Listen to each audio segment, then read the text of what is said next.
Well, good morning, everyone, and welcome to our final installment of Simple Steps to Planning Your Transition. And today we are going to be talking about a very important role in your transition planning process, which is your wealth manager.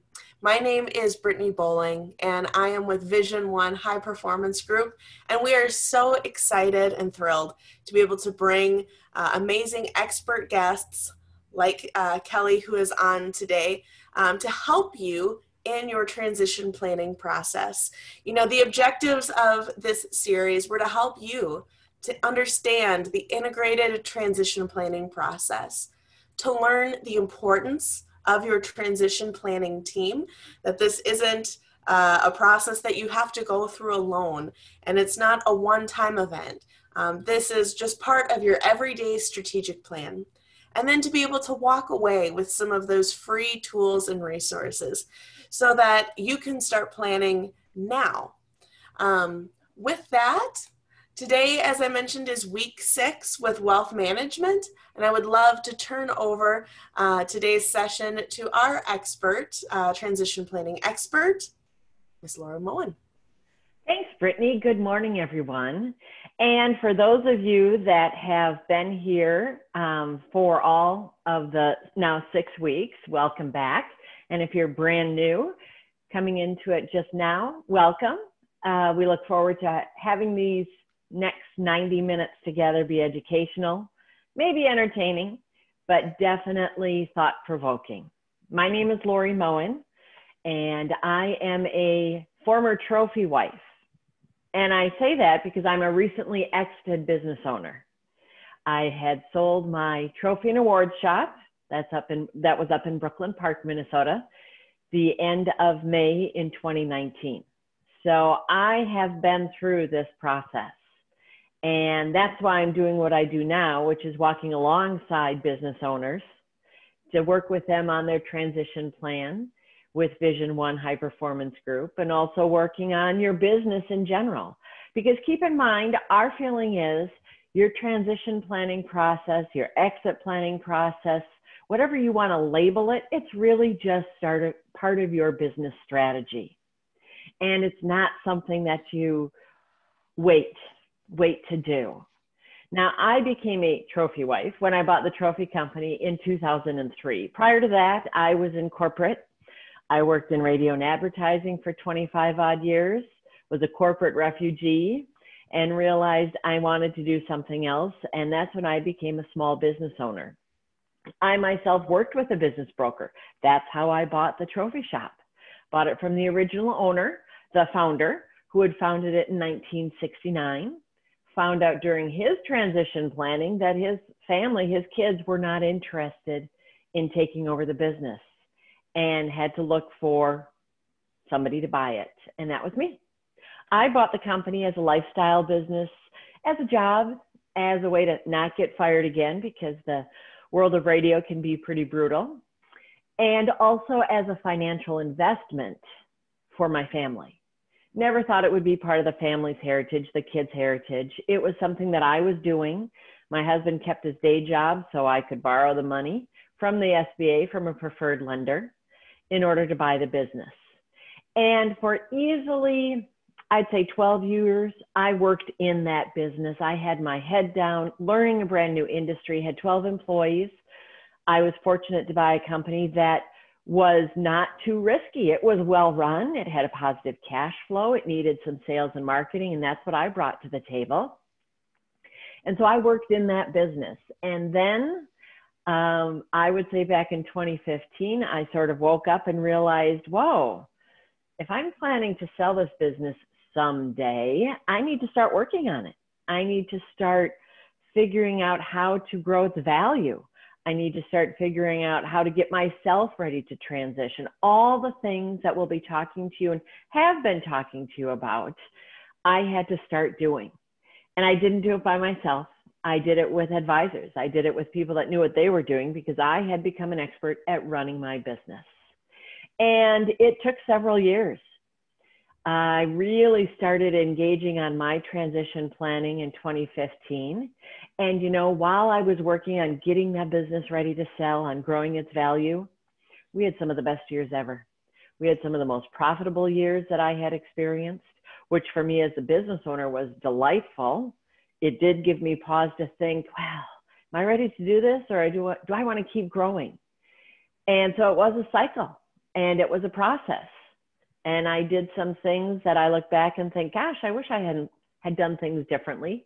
I wish I had engaged some of my advisors sooner. So I learned a lot, and I learned that I needed to recreate myself and be ready for my next chapter. Because when you go from being a business owner to not being a business owner, who are you? How do you identify yourself? And that's why I'm doing what I do now. I became a certified business coach and a certified exit planning advisor to be able to walk alongside business owners. Because again, at Vision One High Performance Group, our vision is that your transition is present tense. It's something you do now, planning with the end in mind, because every decision you make now as a business owner affects your transition. And we really see transition planning as a three-part process, if you will. It is a process. It's not something you put on the shelf and think about later. At least we hope that's what we're teaching and urging our business owner clients to do. It's working on the value of your company. It's growing the value of your company, because as you grow the value of your company, you de-risk it, you make it more attractive. So as you move into planning your succession and your exit, you have an asset that is valuable. And what is so important for business owners, oftentimes the majority of their private wealth is in that business. So what a great way to work on that business and make it valuable. And as you look at transitioning, maybe it is to a third party, maybe it's to a family member, maybe it's to a manager. I ended up selling mine to my then general manager, partly because he came in and handed me his resignation because he wanted to start his own awards company. Sort of threw me for a loop because I hadn't had a conversation with him about it. And that's when I said, why start your own company? Why not buy this one? But that meant I needed to work with him. I needed to get him ready to become an owner, to have an owner's mindset. And all that takes time. And that's why it's a process. And it's something, if you can bring into the present tense, it allows you to be ready for opportunities as they come. And we really see this as a process, and it's a process that you go through, and it's alive and it's moving, because you're always asking yourself, are you ready to grow, or are you wanting to sell? Where are you in the process? The first thing you need to do is identify your goals. What does your world look like? What are you wanting to accomplish? What does life look like after you sell or transition from your business? And then right now, what we have been focusing on the last 6 weeks is forming that advisory team, because again, you're an expert in running your business, and I applaud you for that. And that takes a lot of work. But why think you're an expert in everything else that it relates to transitioning from your business? So we've had, for the last 6 weeks, and wrapping it up today with Kelly, we've had different advisors come on board and share with us how they fill the seat at your table on your transition team, because they are the experts to walk alongside you. Because when you look at the statistics of business owners, and especially the business owners of today, and you have a whole lot of baby boomer business owners, and I was one of them, that at some point, and that time is coming sooner, we will want to transition from our business. But less than 24% of baby boomer business owners have a plan. You may have something in your head. You may be thinking, oh yeah, when I'm ready to transition, my son, my daughter, my grandchildren, my nephew, they might take it over. But have you had that conversation? Do you have it written down? And maybe you'll attempt to sell it. But if you've not gotten your business ready to sell, you will have a tough time bringing that transition across the finish line, because that business may be rejected, which is hard because these businesses are our babies and they are beautiful and we know it. But you have to get it ready so it's beautiful to somebody else, because you want to be one of the successful transitions and you want it to integrate it well. Because when you sell or transition from that business, you're ready to move on to your next chapter. So you want it to be a successful plan and you want it to integrate well. So it doesn't come back to you, because you're ready to move forward and you're doing it on your terms. That's the key. So when you look at a transition planning, there are a lot of ways to get started. There are a lot of things that go into it. It really isn't something that you want to wake up tomorrow and say, okay, I'm ready to sell my business. I'm ready to transition. You'll leave money on the table. You will have less opportunity to be happy after your transition, because it's not so much about what that number is that you sell the business for, that big number. It's about the net proceeds. And what does that mean? And what does that mean to your lifestyle?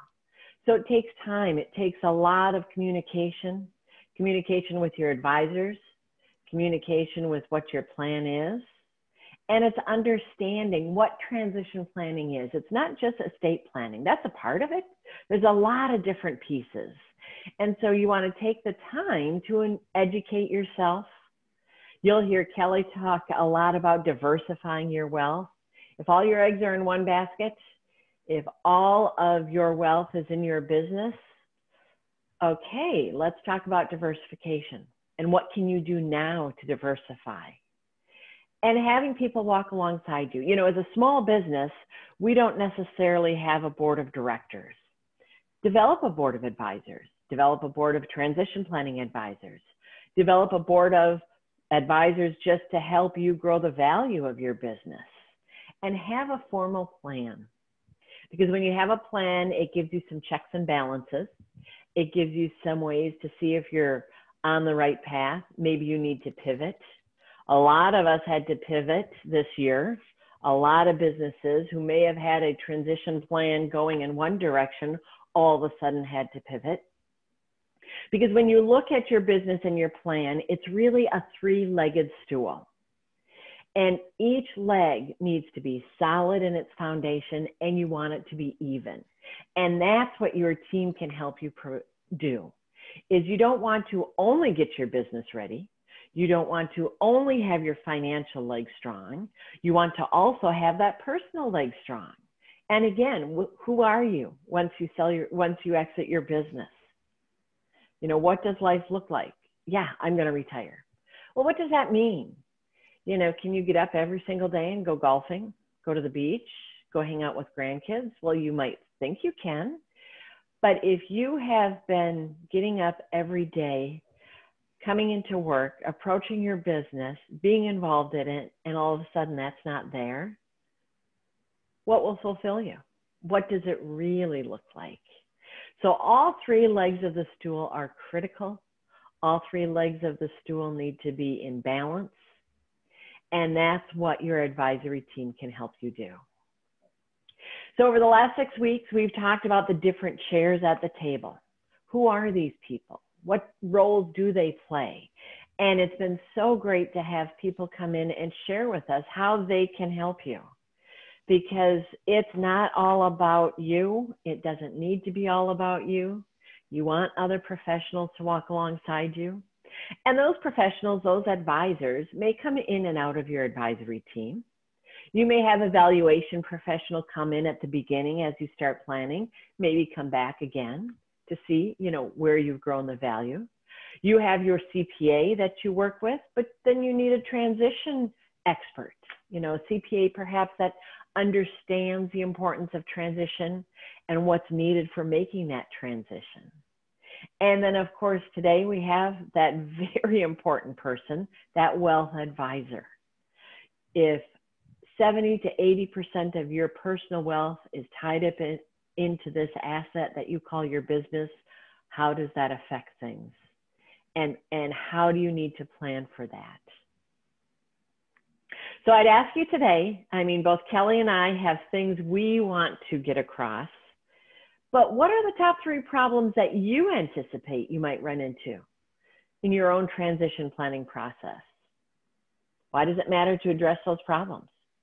We'll be using the chat box today. Brittany will be handling the chat box. So as you have questions, as you hear from Kelly and I, and you learn things, you know, maybe we'll spark a question or something that we're not covering. Let us know. We know what we want to tell you, but what do you want to learn? What do you want to come away from this time that we'll spend together? So enough about me. You got a little bit of my story, of my former trophy wife story. And I love using that because I so look like a trophy wife. I'm excited today, though, to invite you to welcome Kelly Peterson. She is our expert today. She's the founder of, I'm going to mispronounce it, but we'll try it anyhow, Casa Wealth Strategies. She will tell us the history behind that name. But Kelly, welcome. Tell us a little bit about yourself, and just we're thrilled to have you here today. Thank you, Lori. Thanks for having me with you. It's always a pleasure talking to you. And yes, Casa Wealth Strategies, we named the company, and everybody has a difficult time. That's okay. It allows me to repeat it and tell the story, right? So very good. We did name the company Casa after the Roman goddess of chess. And we use that analogy a lot in what we do. Has to do with all of the financial pieces that people have on their board of life, if you will. And that there are so many pieces. It's not just about what's in your investment account, but it's so many other things that are integrated and integral in your plan. Our job is to know each one of those pieces do, how they interact with one another, and create strategies and think 10 steps ahead like one would do in chess. And so that's the meaning behind the name Casa for our firm. I've been in the business over 20 years, just managing investments, financial planning, tax, and estate strategies. And Casa is almost 11 years old as of last month. So yeah, we're excited to be here and joining you today for this topic.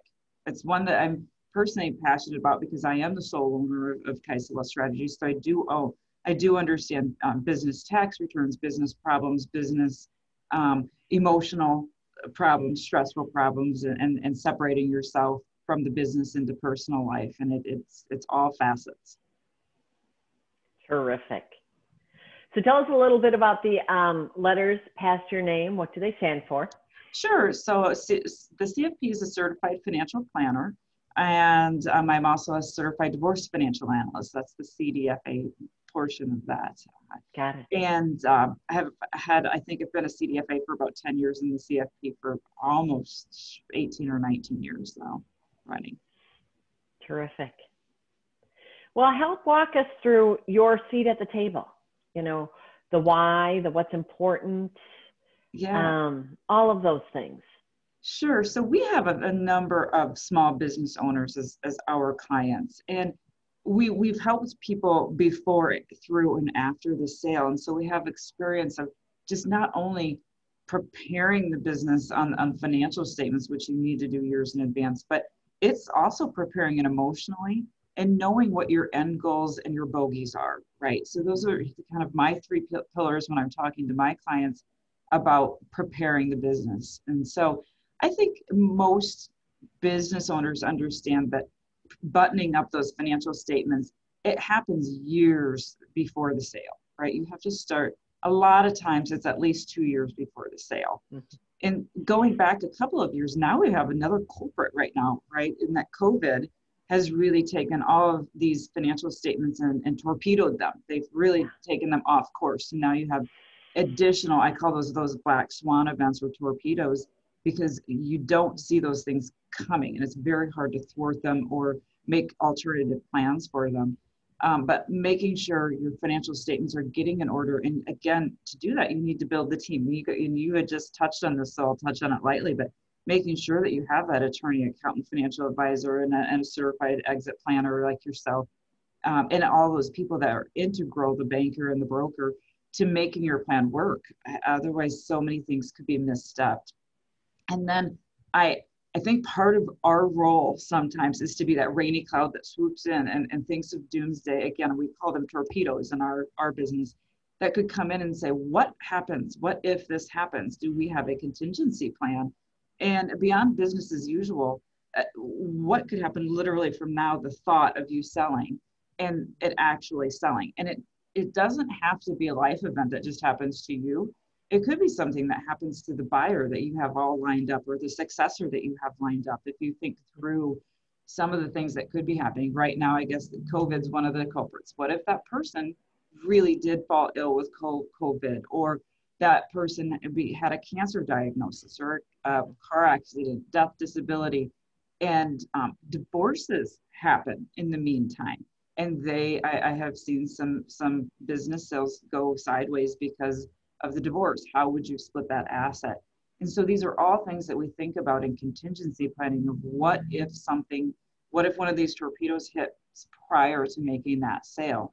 So we try to help people think through those, and through our financial plans, we try to mock up what those events might be, because it's our opinion, our philosophy, that if you know the worst outcomes and your best outcomes, you're going to be able to negotiate better. You're going to be able to protect yourself a little bit better, because one of the things you can do then is you can calculate what we would call the consequence value. So if one of those things happened, does the business just get devalued, or do you lose a deal? Does it change a continuation or cause a continuation issue? So we try to talk through those, and if we can back into a consequence value, then what should we do about it? Do we fix it, or do we absorb it? And fixing it can be done through maybe perhaps some life insurance on yourself, perhaps the successor. It could be drafting up some buy-sell agreements in the interim, that something would happen, so that you are not perhaps if it happened to you, your widow wouldn't be partnering with and having to do this deal by herself or himself. And that there is an emergency succession plan, because the crises do happen, and it's always nice to have that, okay, if something happens today, this is what happens tomorrow. Right. Beyond and that, it's interesting, you know, we do talk about the 5 Ds, the divorce, disability, disaster, death, and disagreement. Disagreement. Thank you. Yes. You know, because they happen, and they actually, you know, can push someone into an exit 50% of the time unexpectedly. And if they're not talked about, if they're not planned, if it's not something like you mentioned, a contingency plan, it happens. And then all of a sudden it's like, you know, and I'm sure you've had it. I mean, I've had business owners that talked about what they were planning to do with their business. You know, they wanted to have this internal person take it over, and talked for years, and then they passed away unexpectedly. And the business, it ended up getting sold, not to the internal person, because they weren't prepared. They didn't have the funding. The estate wasn't prepared for that to happen. And it's sad. So, I mean, it can happen to the owner, but like you mentioned, it can happen to a key person. You know, there are these outside forces that happen that you can't control. And so I love to know that you have contingency planning as sort of a, you know, one of the pillars that is so critical. Right. We talk about torpedo proofing people's retirement constantly. And when you talk about a business sale, it is talking through all those torpedoes, your 5 Ds, they're all torpedoes. And if any one of them happened, we talk about the outcome. You know, does your valuation just go from a 2 times to a 1 times? And then what do you want to do about it? Self-absorb that, or insure it? Because that's what insurance is for, right? And sure. Yeah. But it's hard because, you know, as business owners, you're busy running the business, your business busy working in the business. Yes. And you don't, that's later. You know, it's hard to get those conversations into the present tense sometimes. Yes. And I think that is why having an outside person guiding you or nudging is helpful, because the other thing we do talk about is starting to diversify outside of the business, building up a little bit of liquidity perhaps outside of the business, looking at your own net worth statements and talking about how much leverage perhaps you want there, and just creating possibly or thinking about alternative sources of income. Mm-hmm. And one of the key things that we find is just, it's a very difficult thing for business owners to ascertain, because for years they've been able to cover a lot of expenses out of their business. And we try to come back to them when we read their tax returns and say, there's a lot of business expense here that are actually personal expenses. Those line items need to be added to your budget now. And one of those line items for smaller businesses, we've often glossed over is the depreciation line. So there's a lot of depreciation that gets deducted on the tax return. And we look at that when we walk through this and guide people through it, is that's a personal expense, because that's actually a cash flow that came in and didn't go out. And so if you can't account for it savings wise, then you spent it somewhere, and we have to figure out what that means. And we would call that an expense. And from some of our sole proprietors, we call it a personal expense until we figure out, what happened with that cash. And I hit on that a couple of times throughout our conversation here. Oh, good. That's good. On the next slide, I think is reiterating in a different way at your upside down funnel chart, and just saying, and I did get this from, I'm referencing Tom West. He's the author of the Business Reference Guide. He is a book, and just saying, shockingly, only about 25%, I'm sure, give or take a margin of error, businesses ever cross that threshold of actually selling. And 90% of your wealth is tied up there. And the majority of the reasoning why the rest of them don't cross the finish line is lack of planning. And I think you've touched on that, Lori. And it's interesting, because when you look at that 90% of the business owner's wealth is tied up in their business, if they don't have an understanding of what that business is valued at, how can you, as their wealth manager and a certified financial planner, ever begin to give them a picture of a full picture of their financial health? Right. And this is where we try to flip it on its head a little bit, because as a business owner, we may get caught up into thinking, and I think you can go to the next slide on this one, but I think you can easily get caught up into thinking the business sale is all about the value or the valuation of the business. And we try to help flip the thinking on its head and saying, okay, but aside from the valuation, what is it that you as a person needs? And I think on the next slide, it'll show that. I'm sorry. You are already there. Yes. So really what we're thinking about is, what do you in your personal life, what do you need? And so starting a personal financial plan and almost ignoring what the business valuation is, but just finding out you have a quality of life that you're used to living. You have standards of living, expenses, you have a house, you have things that you do. And so backing into that quality of life, we can find out and say, this costs you X dollars a year to maintain that quality of life. So if you want to maintain that quality of life, we can project it. Let's say you're 65, the golden age to retire, right? And we're going to project it all the way out to age 90, which is, we typically use 90 as our end of plan for many people. If we project that out, we can come up with what the bogey is for you to have in your personal accounts saved up at a investment return rate of X, to say, this is what we think you really need to get out of the sale of the business.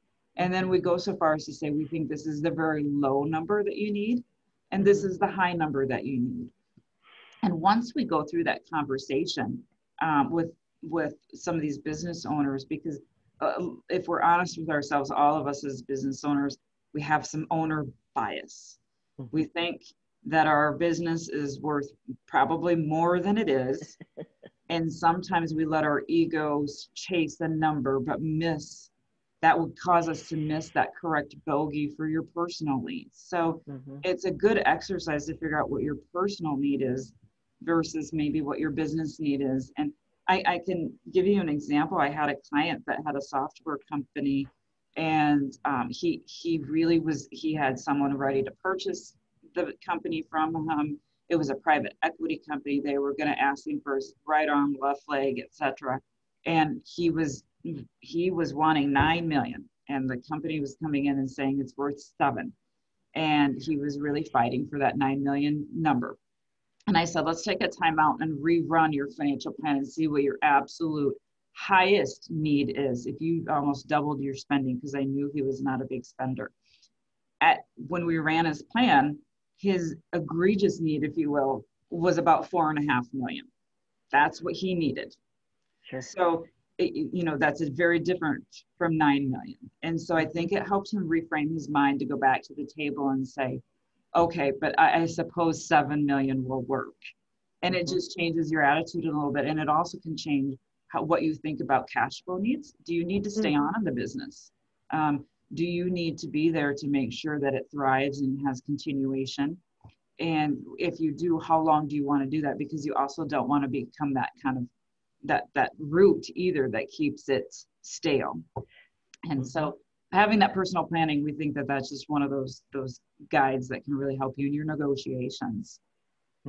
Well, and it gets back to, knowledge is power, and to all of a sudden not all of a sudden, but to have that knowledge early on, so you can, as you're working in your business over the years, to know where that ship is going, because you've done this planning, can be very empowering. It can allow you to make some different decisions with your business, which is exciting, versus all of a sudden being, in between a rock and a hard place, because you don't have much time, because there's this time factor. So that, that helps, I think, illustrate the idea of, working on things now, present tense. So you have time, so you have this knowledge, and so you can take advantage of opportunities. I mean, the client that you mentioned, just think if you had not called that time out to let's really look at things, and they were so adamant on the one number that opportunity went away. I mean, and that was one of the points, was these don't come around very often. Maybe we should just reset a little bit. And one of the things, and I can't stress it enough, is especially in the smaller businesses, is understanding how much of your personal expenses are coming out of that business. The car, the insurance, the healthcare insurance. If you're going to sell the business before you're 65, it's a very big line item in your personal financial plan that quite often we have clients come to us and they tell us their budget, and what they're spending. And we never disagree with that, but we usually take their tax return and we can tell you that you have all this income coming in, you spent this much on taxes, and you saved this much, so the rest was spent. We don't know where in your budget it was spent, but this was spent. Unless you can tell us where it was saved, it was spent. And that's where you can really dig in and figure out, okay, actually, I think we spent some money in the business. And it's hard to find those, but we help them really think through that. But sure. I truly do think that those conversations and just flipping it on its heads from just straight up business valuation does help them go into different negotiations, maybe perhaps with a little less anxiety, maybe a little bit less targeted, but and more open to alternatives, just because they've probably seen what they mean. If you know what the end game or the result is on 4 or 5 different alternatives, it removes that. You're not so scared of them then. And so I think you can be a little more or a little less emotional when you're negotiating. Absolutely. Well, and you've also allowed yourself to have options, to be open to perhaps the different kinds of buyers, or the different transition opportunities, and the different ways that could be financed. again, knowing what you need, even though sometimes it can be startling for a business owner to stock down and to really look at that, look at how they're using their business and separating it out. And I know for myself, it was I had the reverse experience in some regards, because I went from being a corporate employee where, all those years in my career, my success, was really defined on what it said I made at the end of the year. Where then you become a business owner, and it's not so much, it's about, it's looking at that cash flow so differently. So then you got to switch that thinking again of, okay, so yeah, what happens when I don't have that revenue stream coming in that I just am able to use differently, and I won't have that? That can be very scary. It can be startling, to say the least. Right. And business sale or not, retiring is an emotional experience, and it's a long emotional experience. We watch people in the years leading up to retirement have this anxiety about what it means, and then when they do retire, it's a very, very different feeling living off of your nest egg instead of adding to it. Right. And it can be scary, and that's another thing that we purposefully go through. And again, we torpedo-proof that retirement plan, and we show our clients, you should map out exactly what the first 5 years of retirement looks like, so that you can be assured this is where my new personal paycheck out of my nest egg is coming from. This is what my taxes would look like, and these are my expenses. And if I can stay somewhat in line on all of those line items, then the graph of the trajectory of my retirement plan should work out. And I think just really mapping out and detailing out that first year, maybe a couple years after that, and saying this is exactly where money is going to come from, it does help a little with that anxiety of living off of the nest egg after that. Oh, I think that's terrific, because you're also trying to figure out not just what does a retirement look like for how do you have this income coming in, but what are you doing with your time? Yes. And I think that is I know it's a huge thing, because we have had a couple of clients that within months after retiring passed away. It is a physical, mental, it's change. And both of them happen to be very, very hard workers, go on their business. And then they didn't maybe have a plan for their time. And it can catch up to certain people. So I try to remind our clients that are going through this to say, think of what your hobbies are. Yeah. Think through what a day in the life of retirement looks like, and practice it. Yeah. Take a few weeks off before you actually do this and practice it, put it into play. Really, if you're planning well enough, I suggest trying to make your very last year of working that you are an emergency reserve. You are there at work, but you are an emergency reserve. You should be practicing retirement that last year and watching and witnessing how the business can function without you. Then you've got a really good transition plan in place. Absolutely. I mean, and that is such a pillar of when you look at the different value drivers to grow the value of that business, making it less owner dependent is so critical, because that person that's buying it or taking it over, they need to, they're looking at the future. They're wanting to make sure that business isn't risky or less risky, and that it will continue to be profitable as it moves forward. And so much of that is really being able to demonstrate that it's not owner dependent, that it's not all about the owner. So the idea of practicing retirement, however you counsel them, however it's described, I mean, it helps on so many levels. It helps on that personal leg of the stool, practicing retirement, because they get a feel for, okay, this is what it could feel like.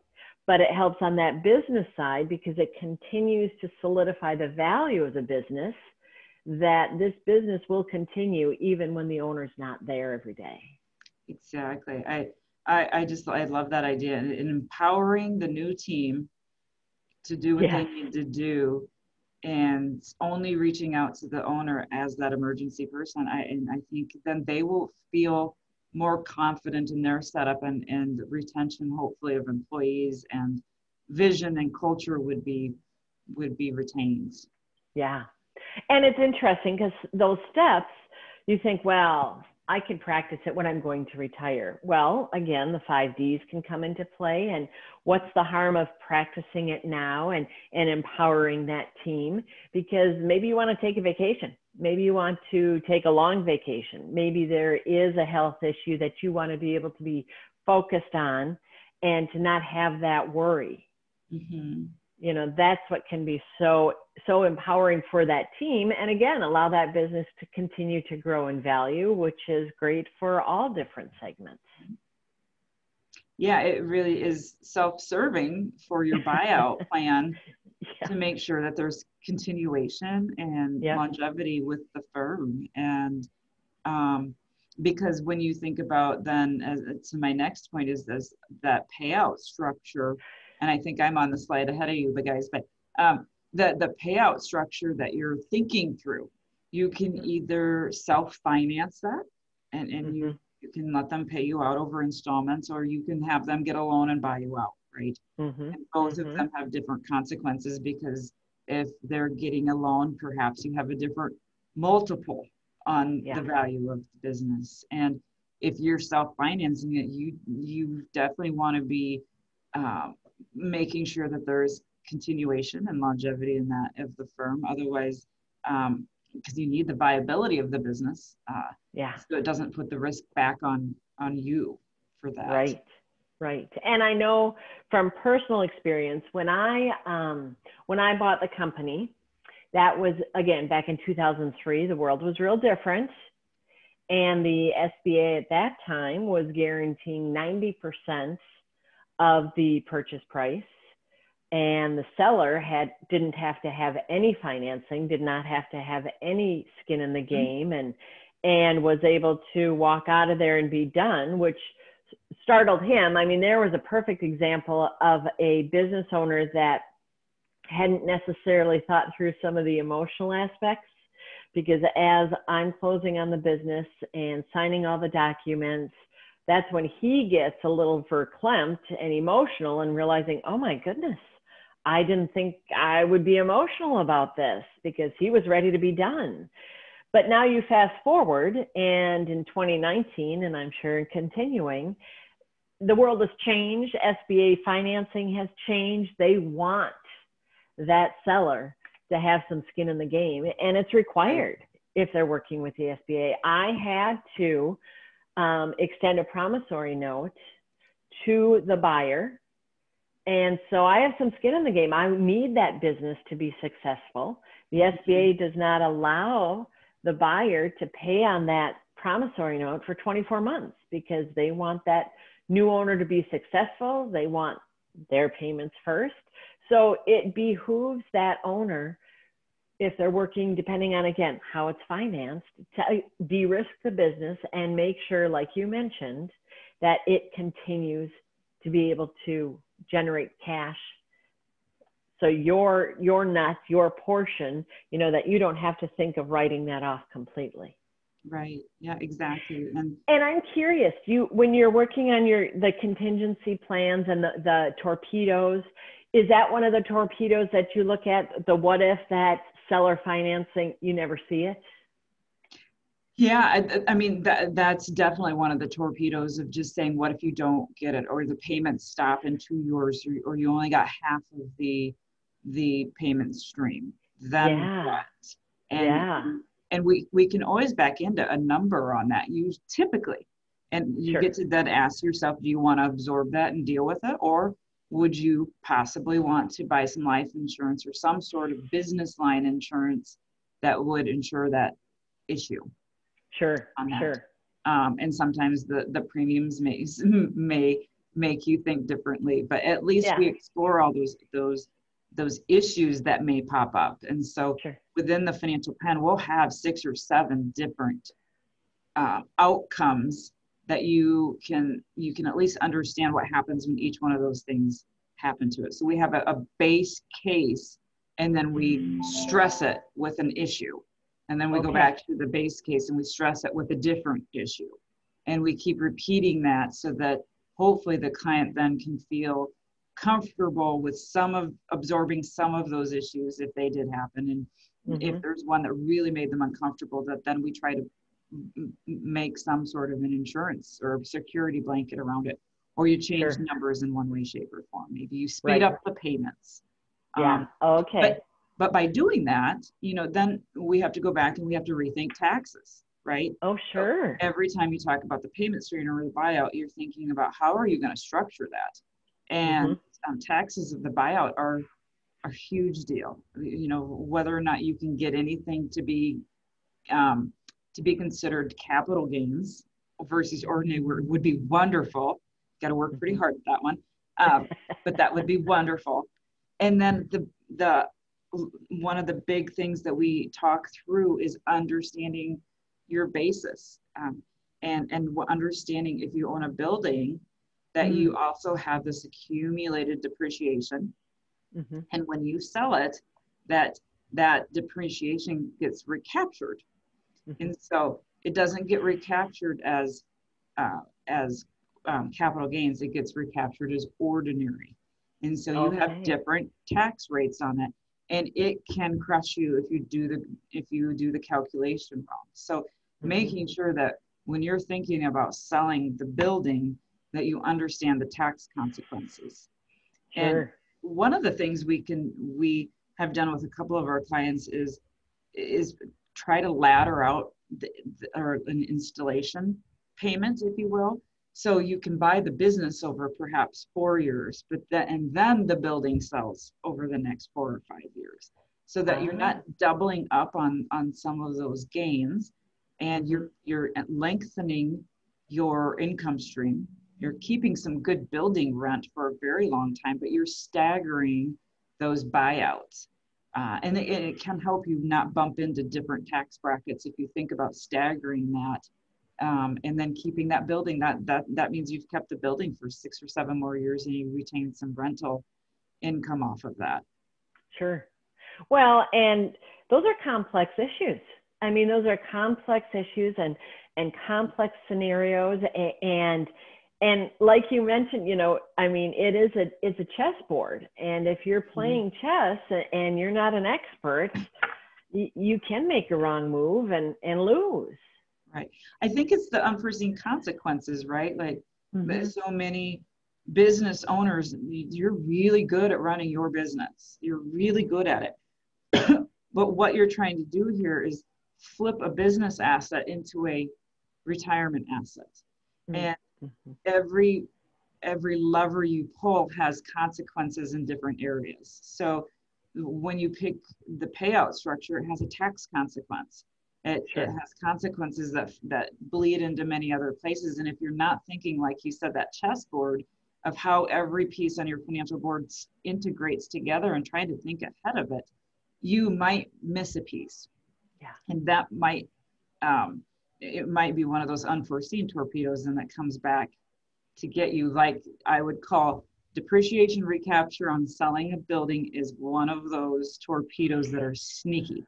And bet. Until you see it on your tax return after your accountant prepared it, sometimes you may not know what's lurking under there. Well, and it goes back to not thinking you as a business owner are the expert in all of these areas. Right. Yes. And, and the simple things, well, not simple, but you had mentioned talking about the torpedo of seller financing, and I use that because I can remember. You think, oh, I know this person, it'll be fine. And we don't need to worry about, as the attorney's looking through something again and saying, and it's, oh, we're friends. We've worked together for years. And that's all well and good. But to have experts like yourself and all of these advisors saying, but wait a second, it's a business decision. Yes, it's emotional, but you need to play the what ifs. Yeah. And again, we're probably rainy clouds with all those what ifs that we bring through. But one of the things we typically coach people on is saying, whenever you're in a business, I always think about the business divorce first, and you write up your documents like the worst thing happens. And it's no different when you're exiting the business and you're entering a very new deal with a new person, and you're practically marrying that person in a legal sense. So in different ways. And so think about the divorce first. What could possibly go wrong? Put it in the document. You'll never have to argue about it. Just talk about it up front when you're in unemotional times. Put it in the document, be done. That way you know if X happens, then this is what the outcome is. And it can help you on the backside of things. Hopefully you never have to look at the documents again. Sure. But if it's there, you know it's there, and you don't have to fight about it later. Yeah. You know, under your in the executing the exit, looking into the personal side, you know, I do, and I'm sure you run across it because I know I had to be educated that knowing your maximum spend. So, well, I'll be retired, you know, I will spend less. And you've got it. I'm sure you run across that because you need to ask the question, why? Why would you think you would spend less? What will be different? Mm-hmm. But right. And we get the question a lot too, that as they get older, that their spending rate should go down. And so it's twofold in that a lot of times as people are retired, they get to do things they never got to do. They're traveling. Sure. They're going to see grandkids. They're moving, they're buying things they didn't get to reward themselves with. So they might be buying a new house. It costs money. And that's why I always talk about your quality of life. You never want it to go backwards. I don't know anyone that has ever said, yeah, I would like my quality of life to be less. And so we want to make sure we at least have the opportunity to maintain it. If you decide in retirement that you want to pull back, that's gravy on your financial plan, right? Sure. So, but we want to make sure it at least works. And then to answer the question about, well, when I'm 80, I'm not going to be able to do all these things anymore. And perhaps, but the thing is, you're going to be spending the money regardless. It's just going to be on less fun things. It's likely going to be on health issues. And healthcare is, I don't think I can get anybody to disagree that healthcare expenses are probably going up, not down. And so we try to convince clients to make a good conservative plan that says, whatever your quality of life is now, we increase it with inflation and we don't ever decrease it until end of plan. And if it does happen, then great, that's your gravy back on the plan, and we can adjust some things from there. Maybe if you stop spending, we can pull risk back in your portfolio a little bit, but we want to prove it to ourselves that a couple of years you're actually not spending. Sure. Yep. Oh, interesting. Talking about some of the other things, talk a little bit about the understanding those healthcare options, because I mean that's critical. Yes, it's one of the larger line items in the plan. It is if you are retiring before age 65 and going on to Medicare, it can be a huge expense that you were used to the company likely paying. So if it is there for that gap, and maybe you are staying on, or maybe you're not staying on, perhaps it could be negotiated that the company can keep you on their group plan in one way, shape, or form.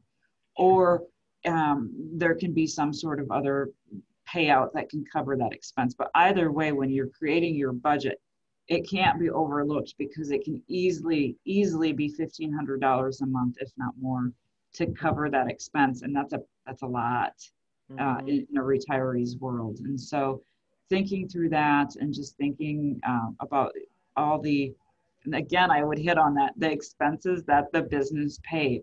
It is not insignificant, and really when you dig into it, it's more eye-opening than you realize, because when you have to make your own car payment, your own car insurance payment, and some of the other things, your flights or whatever you may have been doing, it adds up quickly.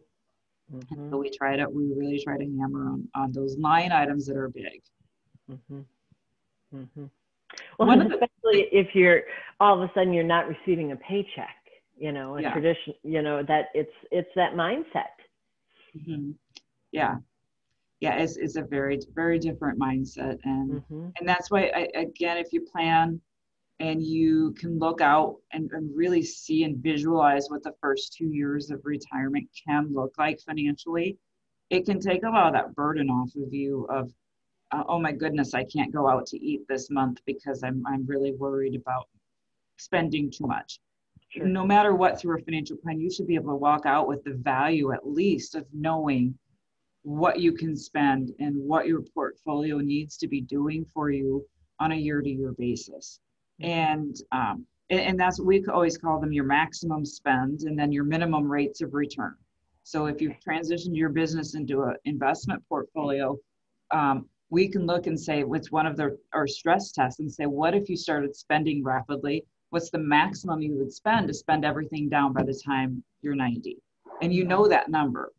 And so long as you stay under that number on a year-to-year basis, you should be doing okay. You can stay within trajectory. Mm-hmm. Same goes for your portfolios. We can stress it to say, what's the worst rate of return at your current level of quality of life spending that would at least get you to age 90.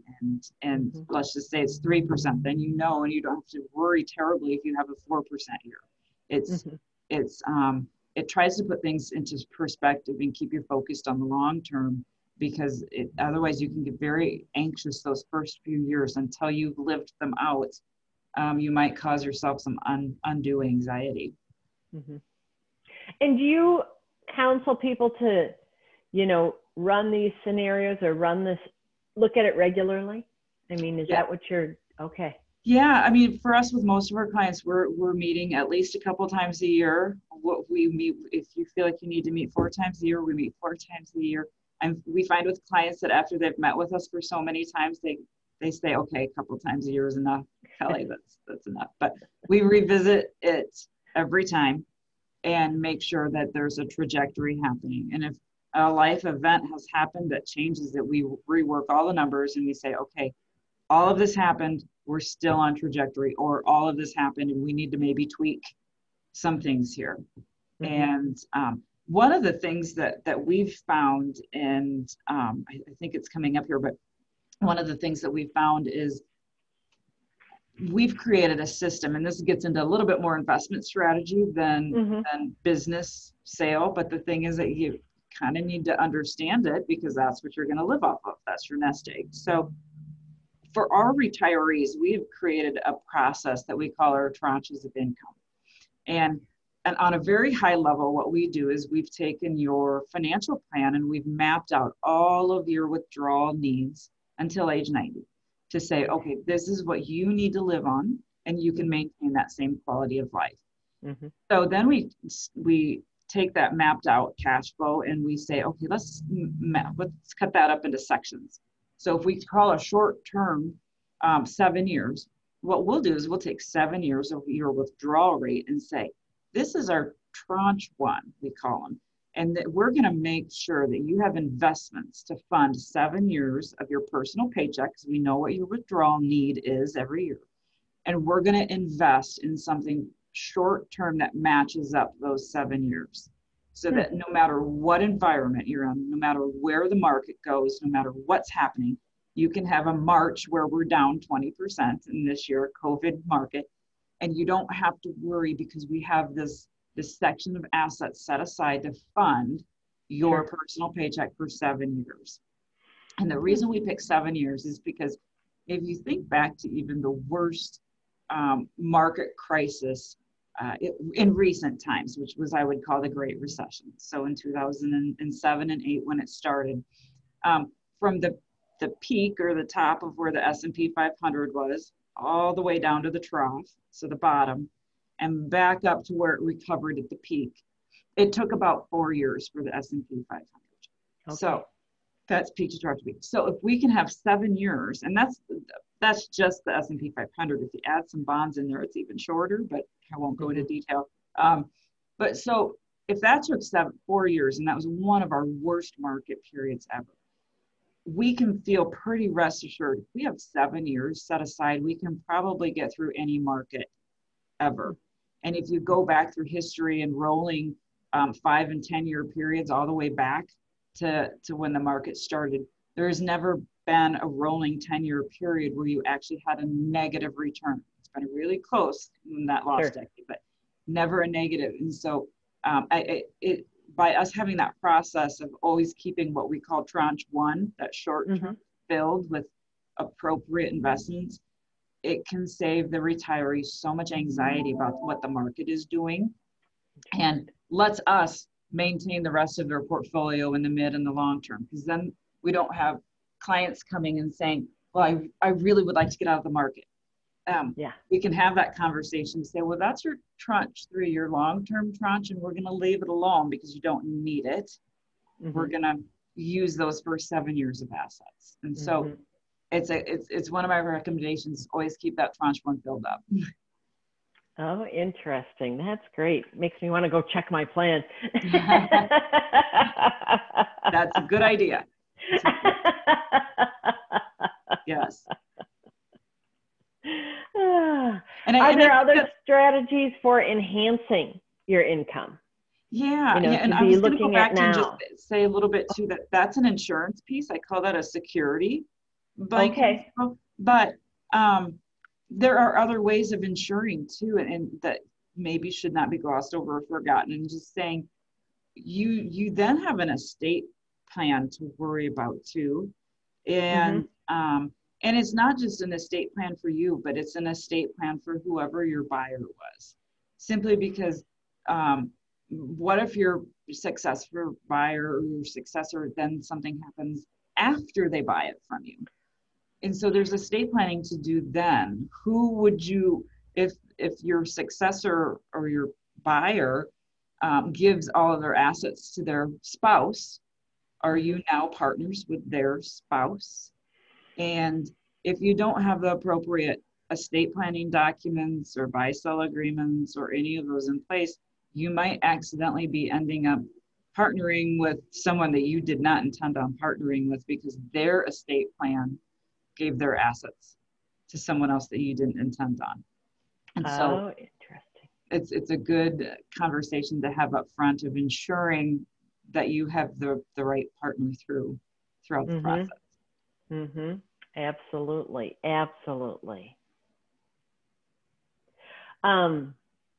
Brittany, if you want to go to the next slide, I did think when you were walking through the example about if you're owning a building and selling as an installment sale after the buy, that was, to me, was fascinating because, so oftentimes, I have run into clients and had clients that they do own the building separately, and then they're looking at having this revenue stream of rents coming in.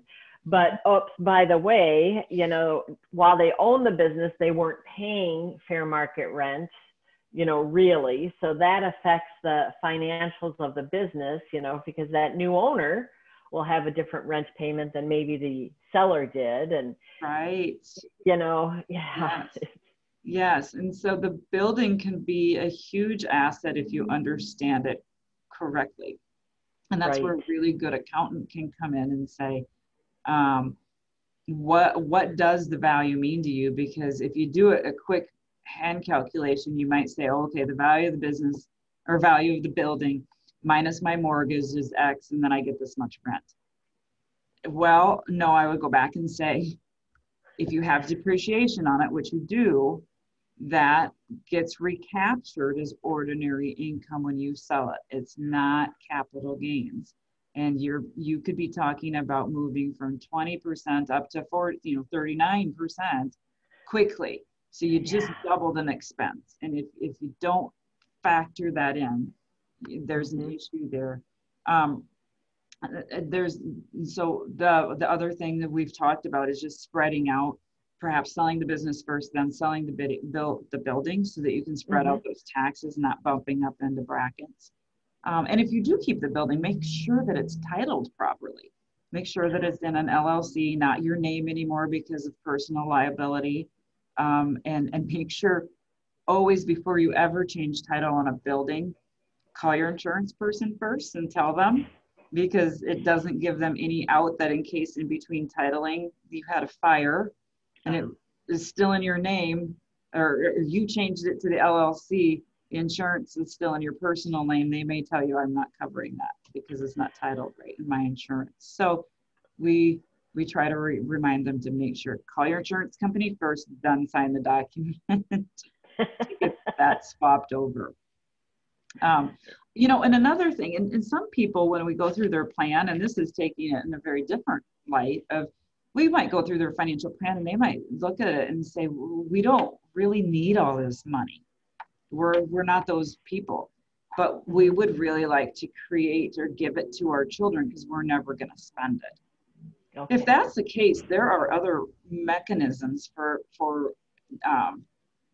that you might want to think of before you even go through this sale, that you might want to gift shares of the company or perhaps the building into a trust. And there are trusts called intentionally defective grantor trusts that if you say you had a couple of kids, and we do have a client that did this. He had a very, very good business.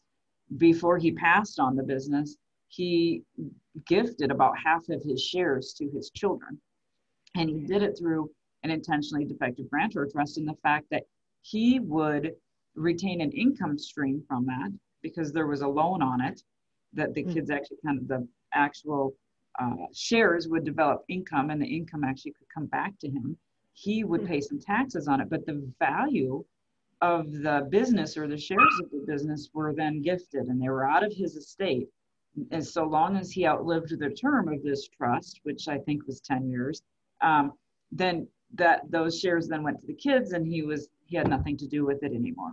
So it's a really good estate planning strategy, but you have to do it before the sale, obviously, to make that happen. And so there's some really cool gifting or transfer mechanisms that you can come up with if you're really planning ahead, and you're one of those lucky people that I don't need all of my assets. And it all gets back to, again, time and taking the time now to plan, and not waiting till the last minute because you don't want to think about exit or the end. It's being wise in your planning. It is. And there's one more hang up I would probably say in buildings is, we have another client that they own a lot of Subways. There's a lot of sandwich shops, and they own buildings with each sandwich shop. And the matriarch passed on the shares of the business to her son and son-in-law.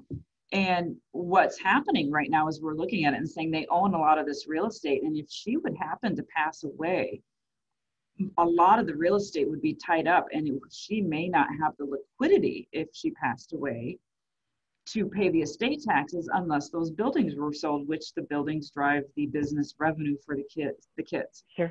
And so there again, we look at the client and say, do you want to absorb this risk, or do you want to insure it? Because you could buy some life insurance, which would give you liquidity to pay your estate taxes, not a forced sale in the buildings, let the kids' business run. And so liquidity is an issue too. So when we're looking at financial planning, we're looking at all of those facets. Like I said, rainy clouds, torpedoes, what could possibly happen, and do we want to fix them? Yeah. Yep. Well, and I know we don't like to be rainy clouds, but it's a necessary thing so that business owner can be educated and be aware of their choices and make wise decisions. Yes. Yeah. So share with us how our viewers, how the participants here can engage. What would you like to offer them? Yeah, and if anyone has any questions, we always provide a free consultation if they're ever interested in doing any business with us. It's always, we don't charge for that initial consult. We want it to be very valuable and a win-win situation. But I would offer anyone on this call a complimentary conversation over lunch to talk through what their personal issues are, their business issues, and how we might be able to connect and service those issues. Mm-hmm. Which is so valuable. Yeah, getting ahead of it, planning. Absolutely. Because, as business owners, you want your business to be ready. You want to be ready to be able to take advantage of opportunities, to have choices, and, Yes. and that's with planning. Yes. Because, yeah. Couldn't say it any better. I agree with you. We love planning. Mostly, And when you you remove anxiety, it will help you make a better deal. well, see, that's just it. And you know, sometimes your advisors were asking you questions that you don't want to think about, and we understand that, but they still need to be answered and Yeah. to be planned for. Yes. Because, you know, what you're wanting to do is to maximize the return on your investment of that business. And one of those things is knowing what its value is, and how do you define that, and what can you be doing now to increase that value or influence that value. Because, you know, it drives a lot of the different scenarios. And I love that you can that you have the models to back into it. But again, you know, that business owner, you know, what is the value of your business? Well, I know what I think it's valued at. And, you know, we know that businesses sell for a multiple, but how can you influence that multiple? How can you work with those different torpedoes and know what the different scenarios are? So the decisions you're making now are they influence the future. And so all the more knowledge that you have on the value of your company and what you need, and being aware of that, you know, that allows you to make some really good decisions. Because when we talk about transition planning, you know, the idea is you're working on your business. You have your board of advisors that are helping you work on your business. So when you get to a point, you're able to ask yourself, okay, am I ready to sell and transition?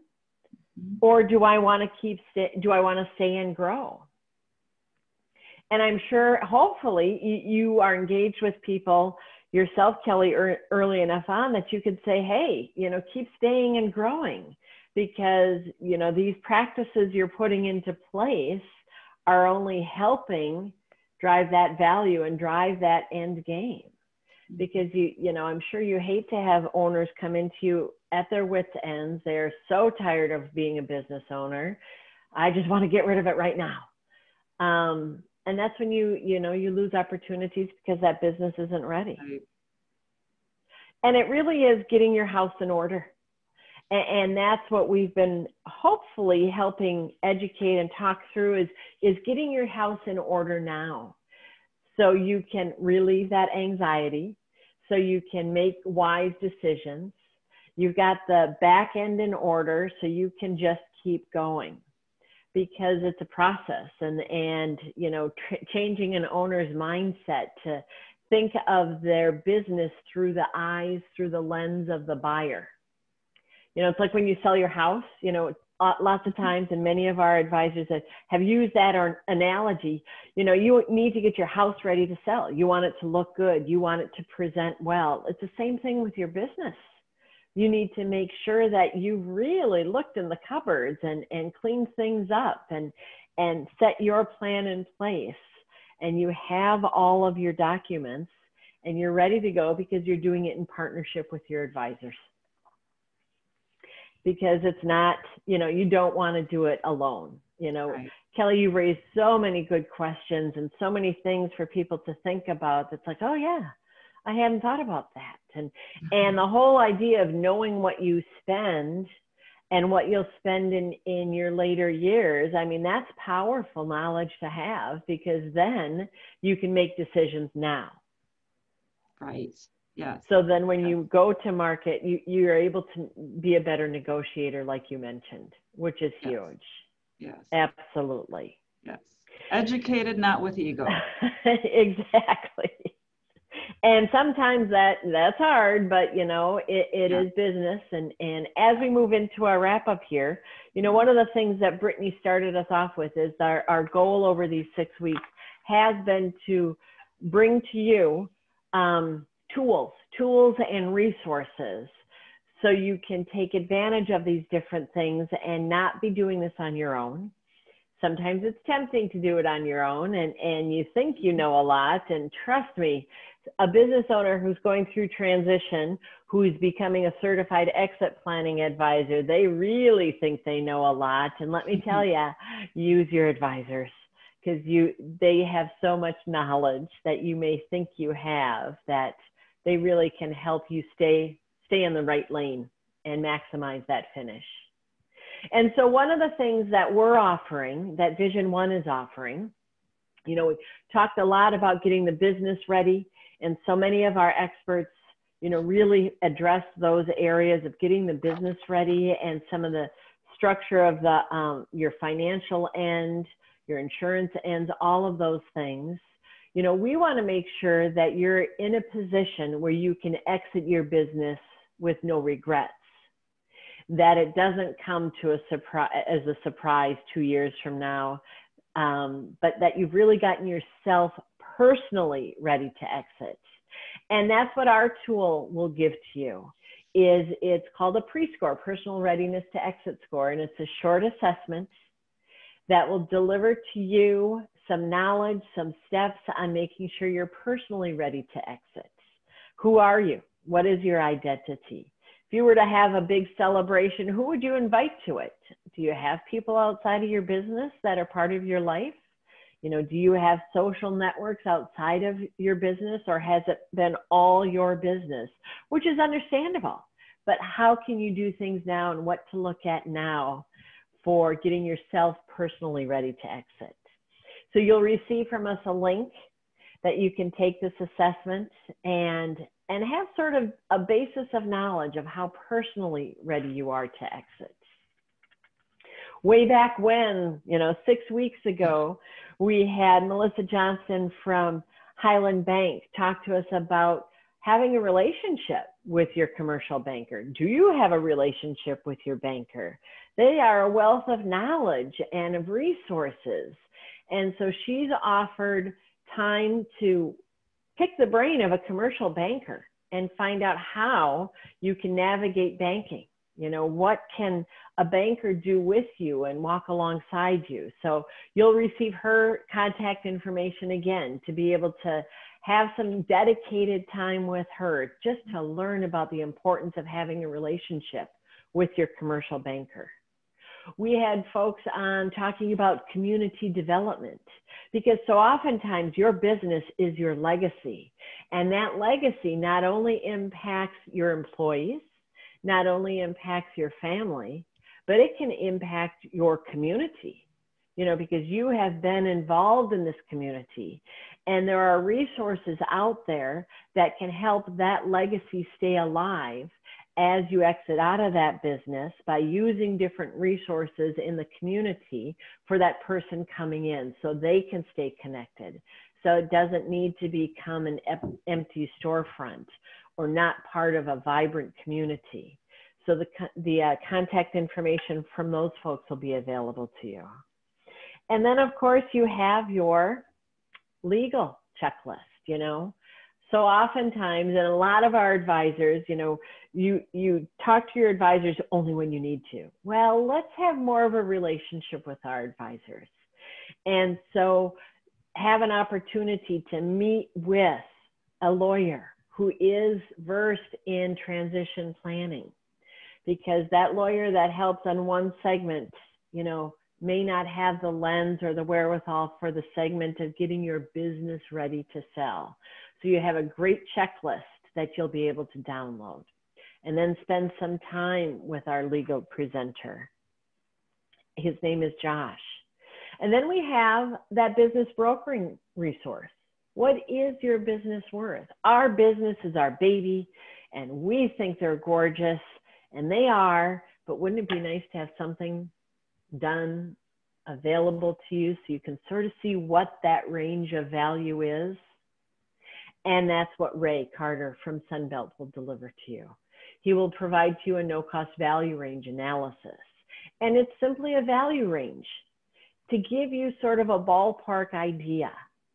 So then as you work on growing the value of your company, you can move it within that value range, which then affects your financial plan, and affects so many other pieces on that chess table.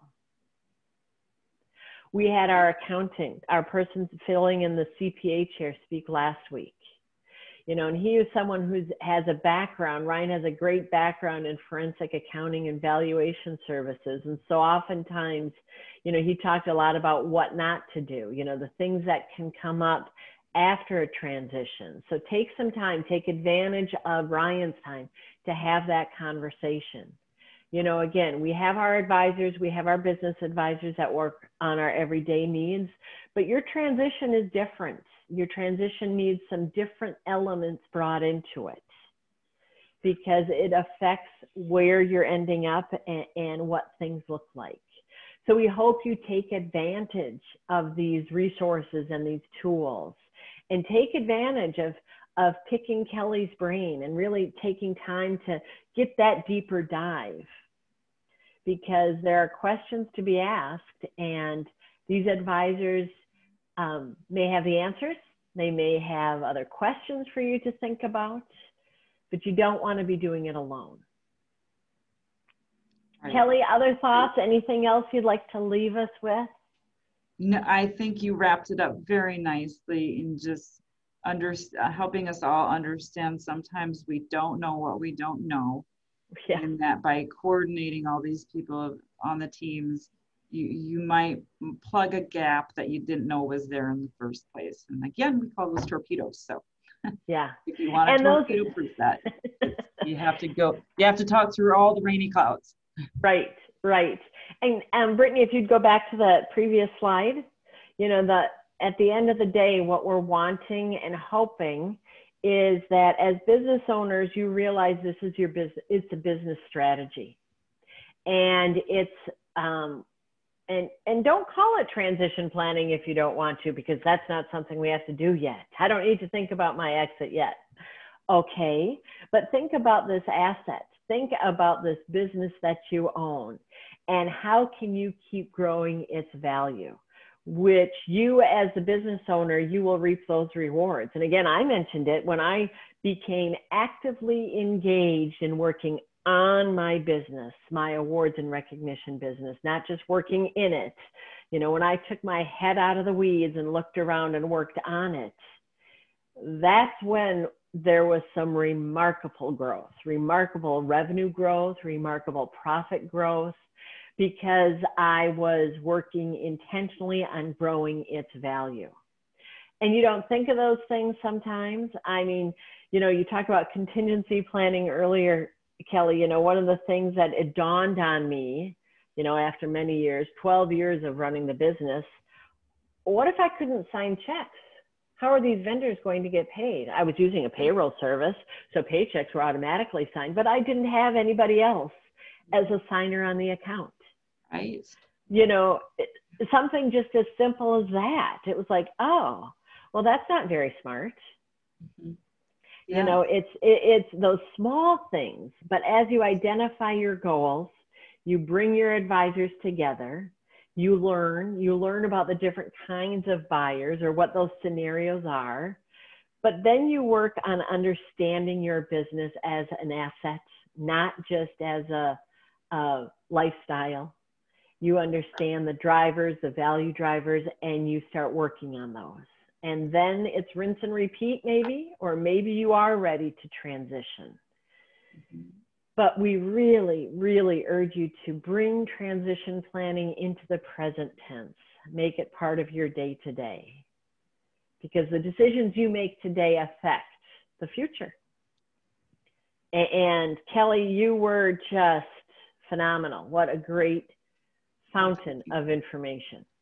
Thank you for having me. I think you shed some light on many different areas as well. And I learned a lot just even talking with you today. So thank you.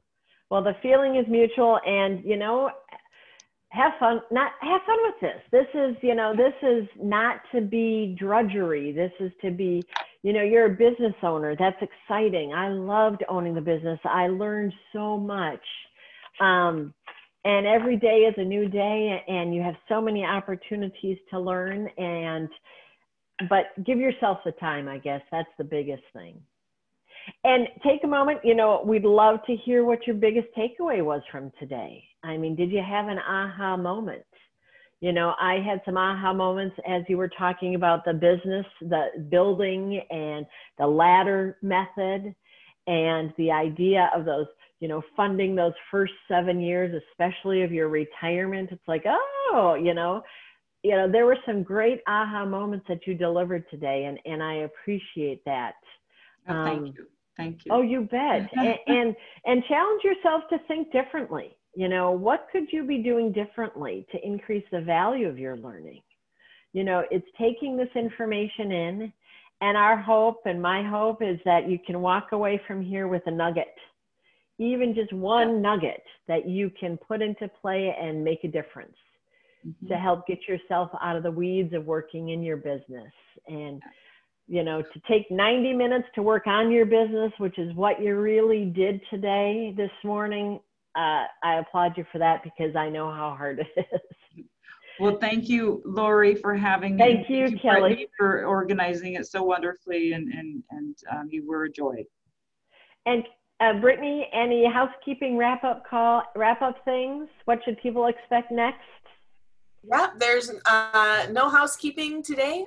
Next, you, of course, are going to be receiving an email later today with the copy of this recording, along with a link to be able to reach out to Kelly directly if you'd like to set up that conversation over lunch. Of course, all of the slide decks and recordings will also be available on our Academy at no charge. So if you want to go back and watch the entire series from start to finish, there will also be a link for that coming out later today.